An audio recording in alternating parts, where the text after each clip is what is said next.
दोस्तों, आज आपको ऐसी बात बताने जा रहा हूँ। अगर आप कमजोर दिल के हो तो वीडियो मत देखना आगे। एक बार की बात है, जब मैं अपने गांव से शहर वापस लौट रहा था।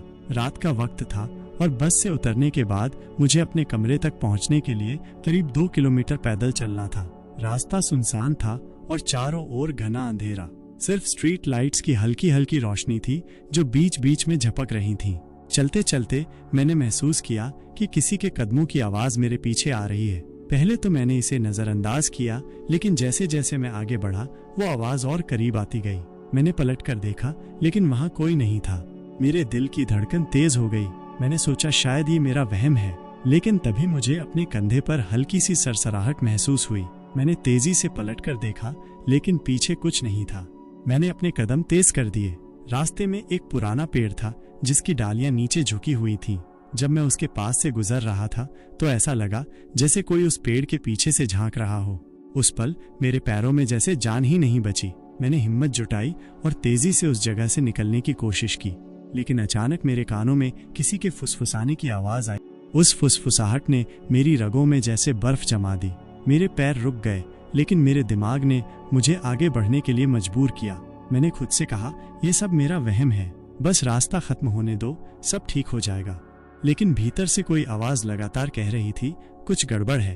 मैंने कदम बढ़ाए, लेकिन हर कदम भारी लग रहा था। आसपास के पेड़ अब और डरावने लगने लगे थे। उनकी परछाइयां सड़क पर ऐसे पड़ रही थीं जैसे कोई मुझे पकड़ने के लिए आगे बढ़ रहा हो। तभी मुझे पीछे से दौड़ने की आवाज सुनाई दी। यह साफ आवाज थी, जैसे कोई मेरे पीछे तेजी से भाग रहा हो। डर के मारे मैंने बिना पीछे देखे दौड़ना शुरू कर दिया। मेरी सांस फूलने लगी, लेकिन कदम रुकने का नाम नहीं ले रहे थे। मुझे सिर्फ अपने कमरे तक पहुंचने की चिंता थी। रास्ते में एक छोटा सा मंदिर आता था। मैंने सोचा मंदिर पहुंचकर थोड़ी देर रुक जाऊंगा, शायद वहां सुरक्षित महसूस करूं।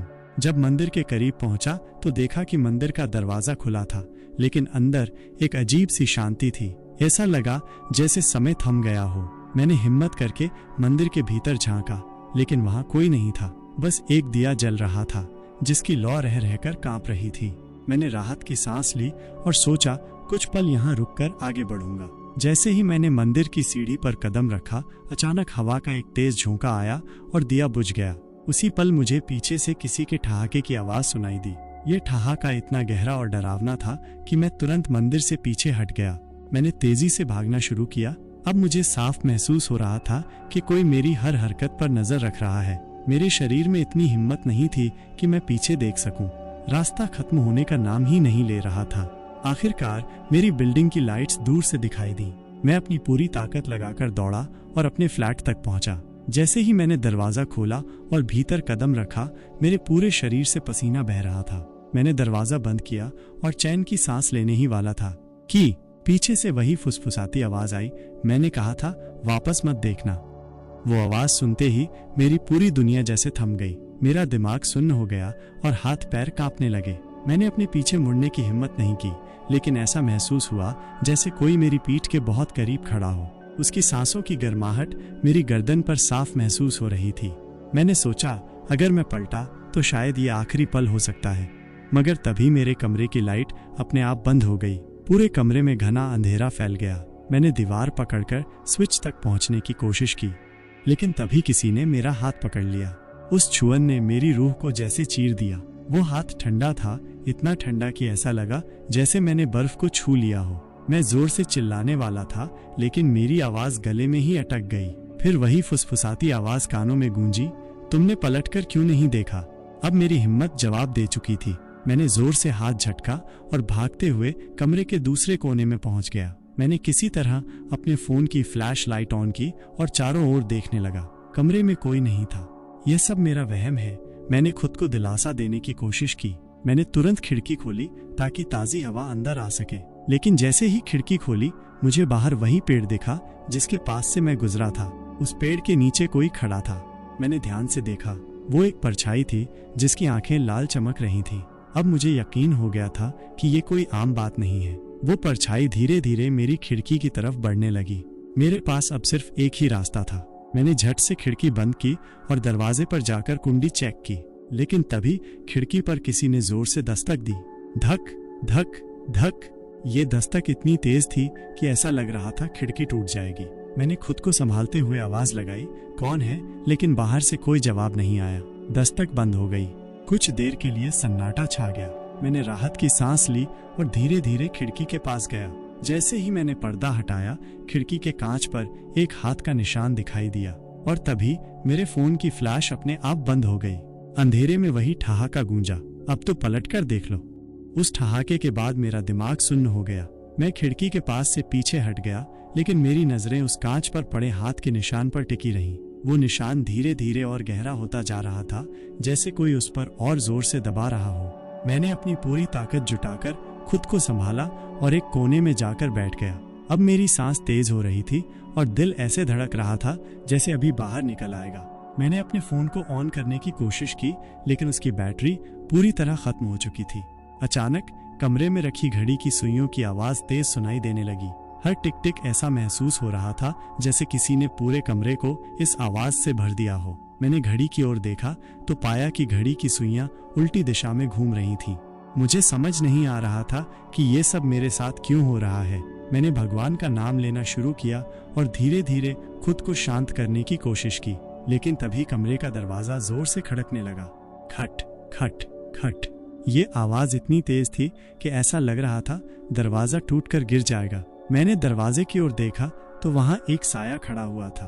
वो साया बिल्कुल हिल नहीं रहा था, बस दरवाजे के बाहर खड़ा था। मेरा डर अब चरम सीमा पर था। मैंने धीरे धीरे दरवाजे के पास जाने की हिम्मत की। दरवाजे के पास पहुंचकर मैंने हल्की आवाज में पूछा, कौन है? कोई जवाब नहीं आया, लेकिन अगले ही पल वही फुसफुसाती आवाज मेरे कानों में गूंजी, तुमने पलटकर क्यों नहीं देखा? अब मेरे सब्र का बांध टूट गया। मैंने गुस्से और डर के मिले जुले भाव से चिल्लाकर कहा, कौन हो तुम? क्या चाहते हो मुझसे? जवाब में सन्नाटा था। दरवाजा खड़कना बंद हो गया। मैंने झट से दरवाजे की कुंडी चेक की और यकीन किया कि वो बंद है, लेकिन तभी मेरी पीठ पर वही ठंडा एहसास हुआ जो मैंने रास्ते में महसूस किया था। मैंने बिना मुड़े भगवान का नाम लिया और आंखें बंद कर लीं, लेकिन ये एहसास अब और तेज हो गया था। ऐसा लग रहा था कि कोई मेरे ठीक पीछे खड़ा है। उसकी सांसों की आवाज अब साफ सुनाई दे रही थी। अब और नहीं, मैंने मन ही मन सोचा और झट से पलटकर देख लिया। जो मैंने देखा उसे बयां करना मुश्किल है। मेरे पीछे एक अजीब सी आकृति खड़ी थी। उसका चेहरा धुंधला था, लेकिन उसकी आंखें चमक रही थीं। उसके चेहरे पर एक अजीब सी मुस्कान थी जो मुझे डराने के लिए काफी थी। मैंने घबराकर अपनी नजरें दूसरी तरफ फेर लीं, लेकिन वो आकृति अब भी मेरे सामने खड़ी थी। उसने अपनी उंगली से मेरी ओर इशारा किया और धीरे धीरे मेरे करीब आने लगी। मैंने अपनी पूरी ताकत लगाकर उसे दूर धकेलने की कोशिश की, लेकिन मेरा हाथ उसके आर पार चला गया। वो कोई ठोस चीज नहीं थी, बल्कि सिर्फ एक साया था। उसने फिर वही बात कही, तुमने पलटकर क्यों देखा? उसकी आवाज अब गूंजने लगी थी, जैसे चारों ओर से आ रही हो। मैं डर के मारे अपने घुटनों के बल बैठ गया और जोर जोर से प्रार्थना करने लगा। तभी वो आकृति अचानक गायब हो गई। कमरे में फिर से सन्नाटा छा गया। मैंने हिम्मत करके चारों तरफ देखा। अब सब कुछ सामान्य लग रहा था। खिड़की बंद थी, दरवाजा अपनी जगह पर था और घड़ी की सुइयां भी सही दिशा में चल रही थीं। मैंने सोचा शायद ये सब मेरा वहम था, लेकिन तभी मेरी नजर फर्श पर गई। वहां एक सफेद कागज पड़ा था। मैंने कांपते हाथों से वो कागज उठाया। उस पर खून से लिखा हुआ था, तुमने पलटकर देखा, अब मैं तुम्हारे साथ हमेशा रहूंगा। मेरे हाथ से कागज गिर गया और मेरी आंखों के सामने अंधेरा छा गया। जब मैं होश में आया तो सुबह हो चुकी थी। सूरज की रोशनी कमरे में आ रही थी। सब कुछ शांत और सामान्य लग रहा था। मैंने सोचा कि शायद ये सब एक बुरा सपना था, लेकिन जब मैंने खिड़की के कांच पर नजर डाली तो वहां अब भी वो हाथ का निशान मौजूद था। मुझे समझ आ गया कि ये कोई सपना नहीं था। वो साया अब भी मेरे आसपास है और शायद हमेशा रहे। उस सुबह के बाद से मेरी जिंदगी पहले जैसी नहीं रही। खिड़की के कांच पर उस हाथ के निशान को मिटाने की जितनी भी कोशिश की, वो हर बार पहले से ज्यादा गहरा होकर वापस आ जाता। मैंने सोचा कि ये शायद मेरी मानसिक स्थिति का असर है। मैंने ऑफिस जाने का फैसला किया ताकि माहौल बदल सके और दिमाग शांत हो। रास्ते भर सब कुछ सामान्य लग रहा था, लेकिन ऑफिस पहुंचने के बाद एक अजीब बात हुई। जैसे ही मैंने अपने कंप्यूटर को ऑन किया, स्क्रीन पर एक संदेश चमका, तुमने पलटकर देखा था, अब हर जगह मैं हूँ। मैंने चौंककर स्क्रीन को देखा, लेकिन उस पर फिर कुछ नहीं था। मैंने इसे अपनी थकावट समझकर नजरअंदाज कर दिया, लेकिन दिन भर अजीब घटनाएं होती रहीं। मेरी फाइलें अपने आप गायब हो रही थीं। फोन की स्क्रीन पर बार बार वही लाल आंखें दिख रही थीं।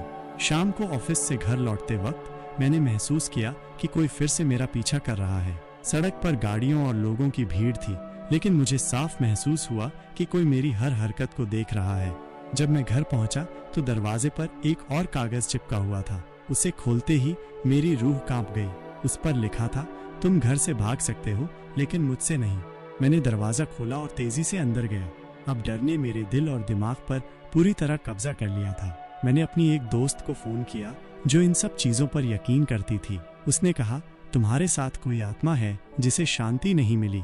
शायद उसने तुम्हें इसलिए चुना क्योंकि तुमने उसे महसूस किया। तो मैं क्या करूं? मैंने कांपती आवाज में पूछा। उसने कहा, उस आत्मा से बात करो, उससे पूछो कि उसे क्या चाहिए, उसे शांत करने की कोशिश करो। ये सलाह सुनकर मैं और डर गया, लेकिन मेरे पास और कोई रास्ता नहीं था। मैंने घर के बीचों बीच बैठकर धीरे से कहा, अगर तुम यहाँ हो तो मुझे बता दो कि तुम्हें क्या चाहिए। कमरे में अचानक ठंडी हवा का झोंका आया। खिड़की और दरवाजे खुद ब खुद खुलने लगे। फर्श पर लिखा हुआ दिखा, मैं यहाँ हूँ। उस पल मेरी आंखों के सामने फिर वही आकृति दिखाई दी। इस बार वो साफ नजर आ रही थी। उसका चेहरा जला हुआ था और उसके शरीर से धुआं निकल रहा था। मैंने हिम्मत करके पूछा, तुम कौन हो और मुझसे क्या चाहते हो? उसने अपनी डरावनी आवाज में जवाब दिया, मैं वही हूँ जिसे तुमने उस रात पलटकर देखा। मुझे इस दुनिया से गए हुए कई साल हो चुके हैं, लेकिन मेरी आत्मा को शांति नहीं मिली। मैंने पूछा, तुम्हें शांति कैसे मिलेगी? उसने जवाब दिया, जो दर्द मैंने सहा वो दुनिया को बताओ, मेरी कहानी को दुनिया तक पहुंचाओ, तभी मैं मुक्त हो सकूंगा। मैंने वादा किया कि मैं उसकी कहानी सुनूंगा और लोगों तक पहुंचाऊंगा। वो धीरे धीरे गायब हो गया, लेकिन जाते जाते उसने कहा, अगर तुमने अपना वादा तोड़ा तो मैं फिर वापस आऊंगा। उस रात के बाद मैंने उसके बारे में जानकारी इकट्ठा करनी शुरू की। मुझे पता चला कि कई साल पहले उसी इलाके में एक हादसे में एक आदमी की मौत हुई थी। वो आदमी बुरी तरह जल गया था और उसकी लाश को कभी सही से दफनाया नहीं गया। अब मेरा काम उसकी कहानी को दुनिया के सामने लाना था, लेकिन क्या वो आत्मा वाकई मुक्त होगी या ये सब कुछ सिर्फ एक शुरुआत थी? उस आत्मा से हुई बातों ने मेरी जिंदगी को पूरी तरह बदल दिया। मैं अब अपने वादे को निभाने के लिए तैयार था। मैंने उसके बारे में ज्यादा से ज्यादा जानने की ठान ली। मैंने आसपास के लोगों से उस इलाके के हादसों के बारे में पूछताछ शुरू की। धीरे धीरे मुझे एक कहानी पता चली जो उस आत्मा से जुड़ी हुई लग रही थी।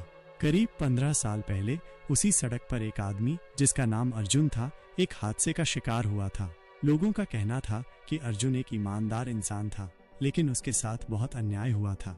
वो एक निर्माण कंपनी में मजदूर था और उस रात उसे देर तक काम करने के लिए मजबूर किया गया। कंपनी में सुरक्षा उपकरण ठीक से काम नहीं कर रहे थे और उसी दौरान एक भयानक आग लग गई। अर्जुन आग में फंस गया और कंपनी के मालिकों ने उसे बचाने की कोई कोशिश नहीं की। लोग कहते हैं कि अर्जुन मदद के लिए चिल्लाता रहा, लेकिन किसी ने उसकी आवाज नहीं सुनी। उसकी जलती हुई चीखें आसपास के इलाकों में गूंजती रहीं। अर्जुन की लाश को बिना किसी सम्मान के वहीं दफना दिया गया और उसका परिवार अब तक इंसाफ के लिए भटक रहा था। इस कहानी ने मेरे अंदर कुछ तोड़ दिया। मुझे महसूस हुआ कि अर्जुन की आत्मा को इंसाफ चाहिए। मैंने अर्जुन के परिवार से संपर्क किया। उनका दर्द आज भी ताज़ा था। उसकी बूढ़ी माँ ने कहा, मेरा बेटा अब भी हमें पुकारता है। मैंने कई बार सपने में उसे देखा है। वो कहता है कि मुझे इंसाफ दिलाओ। मैंने उन्हें वादा किया कि मैं उनकी कहानी दुनिया के सामने लाऊंगा। उस रात मैंने अपने कमरे में एक वीडियो रिकॉर्ड करना शुरू किया। मैंने अर्जुन की कहानी को विस्तार से बताया, उस हादसे की हर सच्चाई को उजागर किया। वीडियो बनाते वक्त कमरे का माहौल अजीब था। ऐसा लग रहा था कि अर्जुन की आत्मा वहां मौजूद है, मेरी हर बात सुन रही है। जब वीडियो पूरा हुआ तो मैंने उसे सोशल मीडिया पर अपलोड कर दिया। मैंने इसे वायरल होने के लिए कई ग्रुप्स और प्लेटफॉर्म पर शेयर किया। अगले दिन वीडियो वायरल हो चुका था। लाखों लोग अर्जुन की कहानी जान चुके थे। टीवी चैनलों ने इस घटना को कवर करना शुरू कर दिया। सरकार और कंपनी के अधिकारियों पर सवाल उठने लगे। लेकिन इस दौरान मेरे साथ अजीब घटनाएं भी होने लगीं। रात को मेरे कमरे में दरवाजे अपने आप खुलने लगते। कभी कभी खिड़की के पास मुझे वही आकृति दिखाई देती। मुझे लगता कि अर्जुन मुझे याद दिला रहा है कि मैंने जो शुरू किया है उसे खत्म करना होगा। कुछ ही हफ्तों में कंपनी के खिलाफ जांच शुरू हो गई। अर्जुन के परिवार को मुआवजा दिया गया और उस कंपनी को बंद करने का आदेश दिया गया। उस रात जब मैंने अर्जुन की माँ को ये खुशखबरी दी तो उनकी आंखों में आंसू थे। उन्होंने कहा, शायद अब मेरा बेटा शांति से सो सके। मैंने राहत की सांस ली और अपने कमरे में लौटा। उस रात सब कुछ शांत था। पहली बार मुझे लगा कि अब वो आत्मा मुझे छोड़कर चली गई है। लेकिन आधी रात को जब मैं सो रहा था तो वही फुसफुसाती आवाज मेरे कानों में गूंजी, तुमने वादा पूरा किया। लेकिन ये सिर्फ एक शुरुआत थी। मेरी आंखें तुरंत खुल गईं। कमरे में सन्नाटा था, लेकिन मुझे ऐसा लग रहा था जैसे कोई मुझे देख रहा हो। खिड़की के बाहर झांक कर देखा तो वही पेड़ दिखाई दिया। इस बार पेड़ के नीचे अर्जुन नहीं बल्कि एक और आकृति खड़ी थी। उसके चेहरे से दर्द और गुस्सा झलक रहा था। मुझे एहसास हुआ कि ये कहानी यहीं खत्म नहीं हुई। इस दुनिया में कई और आत्माएं थीं जिन्हें इंसाफ चाहिए था। अर्जुन की कहानी ने मेरे जीवन को एक ऐसा मोड़ दे दिया था जहां मैं अब अनजाने में उन आत्माओं का पुल बन चुका था। अर्जुन की आत्मा को शांति मिलने के बाद मुझे लगा था कि मेरी जिंदगी सामान्य हो जाएगी। लेकिन उस रात जो मैंने देखा उसने मेरी पूरी दुनिया बदल दी। वो नई आकृति जो पेड़ के नीचे खड़ी थी मुझसे कुछ कहना चाहती थी। उसके चेहरे पर दर्द और गुस्से का मिला जुला भाव था। मैं खिड़की से पीछे हट गया, लेकिन मेरा मन अब ये जानने को बेचैन था कि ये कौन है और क्या चाहता है। अगली सुबह मैंने अपनी पुरानी डायरी निकाली और अर्जुन के साथ हुए अनुभवों को याद करते हुए लिखा, क्या अब मैं किसी और आत्मा के साथ बन चुका हूँ? क्या मैं अब ऐसे इंसाफ का माध्यम बन गया हूँ जिसकी तलाश वर्षों से अधूरी है? शाम को ऑफिस के बाद मैं उस पेड़ के पास गया। वहाँ का माहौल अजीब था। हर ओर सन्नाटा और ठंडी हवा चल रही थी। मैंने अपनी आवाज को मजबूत बनाकर कहा, जो भी है सामने आओ। मैं जानना चाहता हूँ कि तुम्हें क्या चाहिए। कुछ पल के लिए कुछ नहीं हुआ। फिर पेड़ के पीछे से वही आकृति धीरे धीरे निकलकर मेरे सामने आ गई। इस बार उसका चेहरा पहले से भी ज्यादा डरावना था। उसकी आंखें सफेद थीं और उसके होंठ ऐसे हिल रहे थे जैसे कुछ कहना चाहती हो, लेकिन आवाज नहीं निकल रही थी। मैंने डरते डरते पूछा, तुम कौन हो और मुझे क्यों ढूंढ रही हो? कुछ पलों तक सन्नाटा रहा। फिर एक आवाज मेरे दिमाग में गूंजी, मैंने भी दर्द सहा है, मुझे भी इंसाफ चाहिए। मैंने धीरे से पूछा, तुम्हारे साथ क्या हुआ था? उसने कहा, मुझे जिंदा दफन कर दिया गया था। मेरी चीखों को किसी ने नहीं सुना। अब तक कोई मेरी लाश को ढूंढ नहीं पाया। यह सुनकर मेरी रूह कांप गई। मैंने उससे कहा, मैं तुम्हारी मदद करूंगा। बताओ, तुम्हारे साथ ये सब कहाँ हुआ? उसने पेड़ के नीचे की ओर इशारा किया। मुझे एहसास हुआ कि उसकी लाश इसी जगह दफन है। अगले दिन मैं स्थानीय प्रशासन के पास गया और उस इलाके की खुदाई करवाने का आवेदन दिया। शुरू में किसी ने मेरी बात को गंभीरता से नहीं लिया, लेकिन जब मैंने अपनी अर्जुन वाली कहानी का जिक्र किया और मीडिया को इसमें शामिल किया तो सब लोग ध्यान देने लगे। कुछ दिनों बाद खुदाई शुरू हुई। जैसे जैसे खुदाई गहरी होती गई, लोगों के चेहरे पर हैरानी बढ़ने लगी। आखिरकार वहां से एक कंकाल मिला। कंकाल के पास एक पुरानी चेन और कुछ कागजात थे, जिनसे पता चला कि वो कंकाल एक युवती का था जिसका नाम मंजरी था। मंजरी की कहानी अब धीरे धीरे उजागर होने लगी। वो एक युवा लड़की थी जिसे उसके ही परिवार ने दहेज न देने के कारण मारकर दफना दिया था। ये मामला 20 साल पुराना था और किसी ने उसकी गुमशुदगी पर ज्यादा ध्यान नहीं दिया था। मैंने मंजरी की आत्मा से कहा, तुम्हारी सच्चाई अब दुनिया के सामने आ गई है। मैं वादा करता हूँ कि तुम्हारे हत्यारों को सजा दिलवाऊंगा। मीडिया में ये मामला फैलने के बाद पुलिस ने मंजरी के परिवार को जांच के घेरे में लिया। उनके घर से ऐसे सबूत मिले जो इस जुर्म को साबित कर सकते थे। महीनों की जांच और अदालत की कार्यवाही के बाद मंजरी के हत्यारों को सजा सुनाई गई। उस रात मंजरी की आत्मा मेरे सपने में आई। उसने कहा, तुमने मेरा दर्द खत्म किया, अब मैं शांति में हूँ। लेकिन ये कहानी यहीं खत्म नहीं हुई। जैसे जैसे मैं उन आत्माओं की मदद करता गया, मुझे एहसास हुआ कि मैं अब एक माध्यम बन चुका हूँ। हर बार एक नई आत्मा मेरे सामने आती, अपने दर्द की कहानी सुनाती और इंसाफ की मांग करती। अब मेरी जिंदगी का एक ही मकसद रह गया था, उनकी कहानियों को दुनिया तक पहुंचाना और उन्हें इंसाफ दिलाना। लेकिन क्या मैं इस जिम्मेदारी को हमेशा निभा पाऊंगा, या कभी कोई आत्मा मुझे ऐसे मोड़ पर ले जाएगी जहां से वापसी नामुमकिन होगी? मंजरी की आत्मा को शांति मिलने के बाद भी मेरा दिल हलचल में था। मैं समझ चुका था कि अब मेरी जिंदगी कभी सामान्य नहीं हो सकती। हर रात मुझे ऐसा लगता जैसे कोई मेरी निगरानी कर रहा है। कुछ महीनों तक सब कुछ शांत रहा। मैंने खुद को इस नए काम के लिए तैयार कर लिया था। लेकिन एक रात जब मैं गहरी नींद में था, मुझे ऐसा लगा जैसे कोई मेरा नाम पुकार रहा हो। आवाज इतनी साफ थी कि मैं तुरंत उठकर बैठ गया। कमरे में सन्नाटा था। अचानक दीवार पर कुछ लिखा हुआ नजर आया, ये अंत नहीं है, तुम्हारे अंदर वो ताकत है जिसे मैं खुद देखना चाहता हूँ। ये पढ़कर मेरी रूह कांप गई। मैंने दीवार पर हाथ लगाया, लेकिन वो संदेश गायब हो गया। अगली सुबह मैंने फैसला किया कि मुझे इस सब का एक आखिरी जवाब चाहिए। मैं एक जाने माने तांत्रिक के पास गया जो ऐसी घटनाओं के लिए मशहूर था। मैंने उसे अपनी पूरी कहानी बताई। उसने गहरी सांस ली और कहा, तुम्हें आत्माओं की दुनिया से जोड़ा गया है, लेकिन इसका अंत तभी होगा जब तुम आखिरी आत्मा की मदद करोगे जिसने तुम्हें चुना है। आखिरी आत्मा कौन है? मैंने पूछा।